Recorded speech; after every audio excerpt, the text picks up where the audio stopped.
kesempatan mengeksplor Toraja merupakan momen istimewa buat saya pemirsa. Gimana enggak? Toraja menyimpan eksotika keindahan alam yang keren banget, dibalut kekentalan adat dan budayanya yang juga unik dan menarik. Saya aja sampai males pulang ke Jakarta. Soalnya asap semua isinya.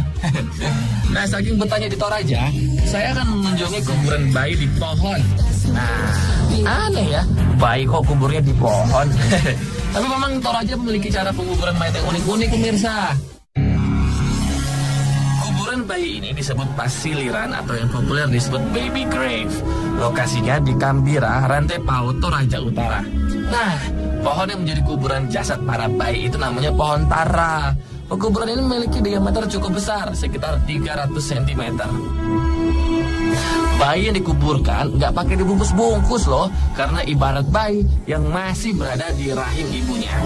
Waduh, saya jadi penasaran soal kuburan ini. Ya udah, let's go deh, kita cari tahu yuk. Lumayan perjalanan ya. Nah, pemirsa, kalau ngomongin soal makam atau mungkin jenis pemakaman orang dewasa jadi suku yang ada di Toraja ini, tadi kan kita sudah ada 4 jenis ya, ada yang gualam, ada yang hanging grave, dan juga patani, dan juga elok. Ternyata untuk yang bayi, khususnya yang belum tumbuh gigi, di sini juga ada tempat pemakaman yang sangat unik sekali dan tempatnya ada di sebelah kanan saya. Dan sekarang sudah Bapak ada yang sudah menunggu di sini. Maaf Pak, lumayan jauh tadi itu. Ternyata di sana Amazon ya Pak ya? Ya Pak. Sudah dekat-dekat Afrika di sana. Gila, luar biasa. Selamat datang di Tren. Oh, ini kan Bapak siapa? Aris. Pak Aris. Ya. Pak Aris, apa uniknya nih Pak? Aku mau cerita dari awal ya. Monggo, silakan Pak. Ini termasuk kuburan kuno, kuburan tua. Jadi pohon ini umurnya sudah ratusan tahun. Bayi yang dikubur dalam ini, bayi yang meninggal yang belum tumbuh gigi. Tiba di sini ada keluarga atau orang yang dipercaya yang lubangi pohon ini. Ya, jadi bayinya dimasukkan, tutup dengan ijuk. Jadi posisi bayi menghadap ke depan, membelakangi rumah. Jadi ini sebenarnya adalah kenapa ada beberapa arah di sini, ada yang dari sebelah sana dan sebelah sana mengikuti arah rumah. Iya. Dia membelakangi arah rumah. Membelakangi arah rumah. Membelakangi pintu utama rumah. Iya. Tidak sembarang pohon, harus dicari pohon yang dianggap suci, yang mengandung getah putih banyak. Jadi air getah putih itulah ganti air susu ibu yang sebagai makanannya. Jadi semakin tinggi pengumurannya di atas, berarti semakin tinggi kastanya atau derajatnya dalam masyarakat di Toraja. Sudah berapa ratus tahun? Ratusan tahun. Ya kita tidak tahu kapan dimulai, tapi kita dengar turun temurun aja. Tapi terakhir dipakai 1950 karena yang masuk ini masih menganut percaya dulu Aluk Tedono atau animisme. 7 tahun lalu jadi pohonnya tumbang sendiri Pak. Ya, tumbang sendiri. Penduduk di sekarang nggak ada lagi yang pakai pohon ini sebagai. Iya, Aluk Tedono sekarang kan keluarga yang masih sudah tidak ada lagi. Kita kan sekarang merekam. Bayi-bayi yang belum tumbuh gigi sekarang di makaminnya di mana Pak? Dimakamkan di tanah atau dibuatkan semacam rumah batu atau petani atau di liang batu atau yang petani juga. Oh gitu. Teman-teman, nggak hanya dari sisi sini saja, nanti teman-teman lihat dari sebelah sana juga ada timur, utara, selatan, barat, dan itu semua tergantung dengan arah rumah ya Pak, pintu rumah. Jadi harus berlawanan karena fungsinya atau mungkin pesannya adalah biar dia dikembalikan ke Tuhan, jangan ke rumah lagi gitu Pak ya. Karena kan itu seperti kesedihan ya Pak, kalau misalkan kita masih mengembalikan ke rumah itu kayak kesedihan gitu ya.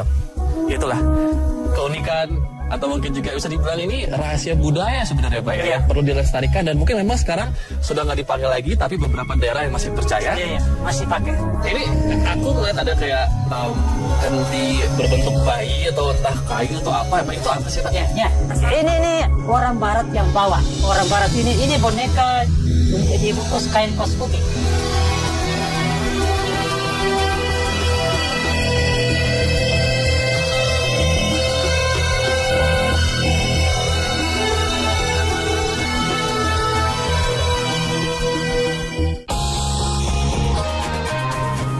Tahu soal adat budaya orang Toraja, saya mau ke desa Ketekesu Kabupaten Toraja Utara untuk cari tahu soal tahu-tahu.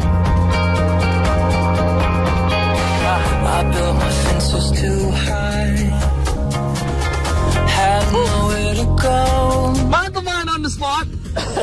On the spot masih di Toraja dan sekarang Robby sedang mencari tahu yang namanya tahu-tahu.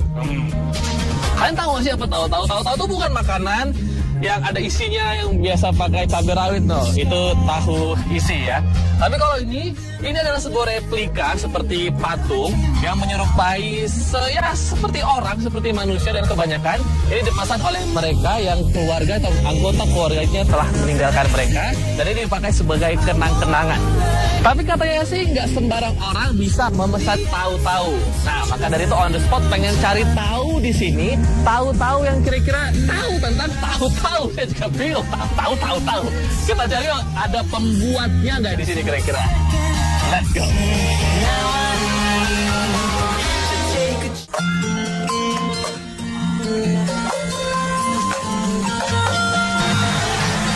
Selamat siang, Pak. Ya, selamat siang. Aduh, maaf mengganggu nggak nih, Pak? Ya, enggak. Enggak ya. Istirahat sebentar kita boleh, Pak ya. Saya Robi dengan Bapak Pak Simon. Pak Simon boleh madep sini sebentar, Pak Simon. Kita ngobrol sebentar, Pak Simon. Pak Simon, ini jadi yang namanya tahu-tahu. Iya, tahu. Saya kira tadi itu asisten Bapak, Pak Simon. Bukan ya, Pak ya? Saya kira itu asisten Bapak. Itu ternyata ini adalah hasil karya Bapak. Iya. Yang kelima kalinya itu. Kelima kalinya. Iya. Saya dengarnya nih Pak, kabarnya nih, gosipnya nih. Iya. Satunya itu sampai 10 jutaan ya, Pak? Iya. Ih, sebanyak duit dong, Pak. Bapak ya, Pak. Ya. Serius, Pak? Ini satunya 10 juta. Ini kayunya kayu apa sih, Pak? Kayu nangka itu namanya. Kayu nangka. Iya. Oh, kayunya kayu nangka. Ini biasanya kalau misalkan pengen buat tahu-tahu ini, apa ada acara adat dulu gitu, Pak? Ya. Apa dibuat selesai atau apa? Yang dulu kalau itu ada memang 3 kali itu. Ditebang itu pohon. Ditebang dulu pohon. Iya, udah potong ayam. Jadi ya. untuk bagian-bagian pita tertentu pun Ya. setelah potong ayam, setelah memotong pohon, lalu untuk bagian tertentu sebelum diukir, potong babi dulu. Ya, bukan. Yang selesai kan. Selesainya di bawah baru potong babi. Ya, itu kan kalau dibikin itu dia punya cemaluan. Dipakai kelambu nih. Jadi tidak bisa dilihat orang. Jadi langsung dibikin itu, selesai dibikin baru dipakai pakaian langsung. Tahu-tahu diyakini berasal dari abad ke-19, di mana mereka pernah diproduksi hanya untuk orang kaya yang mencerminkan status dan kekayaan almarhum. Secara tradisional, awalnya sih patung itu hanya diukir untuk menunjukkan jenis kelamin yang meninggal. Tapi sekarang, tahu-tahu diukir untuk meniru rupa almarhum. Saya pamit dulu, Pak. Terima kasih banyak. Pak, terima kasih banyak.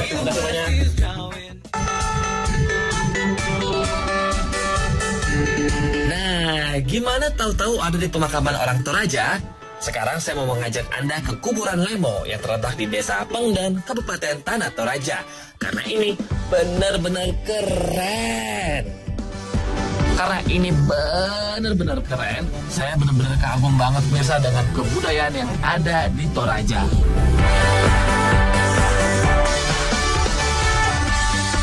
I know what you think in the morning. Sunshine on the ground. Oke, pemirsa setia on the spot. Kalau tadi saya sempat ada di Londa, ini pemakaman zaman dulu, zaman purba, dan mungkin berbentuknya lebih seperti ada di dalam gua. Tapi kalau yang ini bernama Lemo. Kalau misalkan kita lihat posisinya, ini kan berada di ujung tebing, atau mungkin juga di pinggiran tebingnya. Dan ada ceritanya sebenarnya, kalau misalkan Anda bertanya kenapa namanya Lemo, karena ternyata bukit ini kalau dilihat dari atas, dengan banyak bintik-bintiknya dan bentuknya yang seperti bulat dan melingkar, itu seperti buah jeruk limau, gitu. Ini pemakaman pertama kali dilakukan dari abad 16, berarti sudah lama sekali, dan dibuka untuk umum sekitar tahun 1960 untuk dipakai sebagai objek wisata. Nah, kalau misalkan tadi kita kan sudah lihat tuh yang namanya tahu-tahu yang di atas yang berwarna merah, kuning, itu adalah mereka yang memang notabene-nya adalah dari keluarga bangsawan, dan ketika mereka meninggal dibuat tahu-tahunya. Dan jumlah tahu-tahunya itu ada banyak sekali.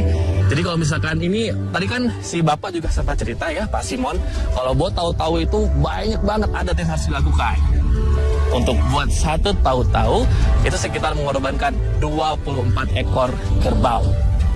Dan ini sebenarnya ada filosofinya. Kenapa dibuat di ujung atau mungkin juga di pinggiran tebing?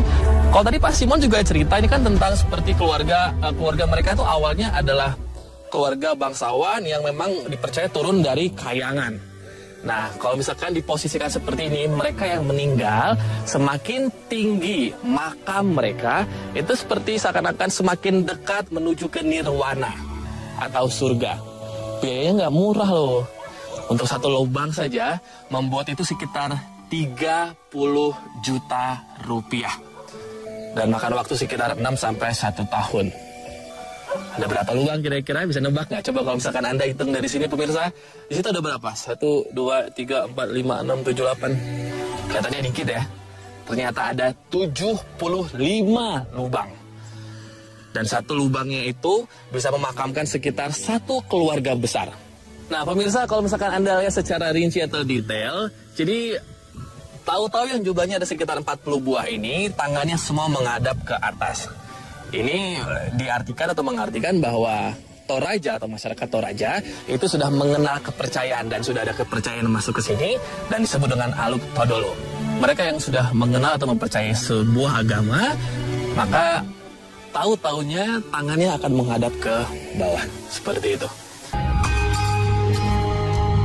Yakin masih mau banggain keindahan luar negeri dibanding Indonesia? Indonesia itu kuburan aja bisa jadi tempat wisata yang mengagumkan loh. Nggak ada lagi horor-hororan kuburan di Indonesia. Saya jadi teringat pemirsa, kalau di negara kita ini ada juga daerah-daerah yang pemakaman yang unik. Selain Toraja ini, misalnya nih ada kuburan ala Dayak Benua di Kalimantan Timur. Kuburan mereka tidak berada di dalam tanah dan tebing, tapi berbentuk seperti kotak yang disanggah menggunakan tiang atau digantung dengan tali. Kita bisa dengan mudah menemukan makam-makam ini loh di sepanjang jalan menuju perkampungan suku Dayak Benua. Nah, ini bukan kuburan permanen. Karena kotak-kotak berisi mayat ini akan kembali dibuka setelah beberapa tahun. Kemudian tulang belulang yang ada di dalam kotak tersebut didoakan dan dipindahkan dalam kotak mati permanen. Oke pemirsa, jangan kemana-mana karena On The Spot akan segera kembali. Dan saya Robby Purba mau jelajah Toraja lagi dan akan menginformasikannya kepada Anda semua. Saksikan terus On The Spot. By the sea, and there we laid and said we never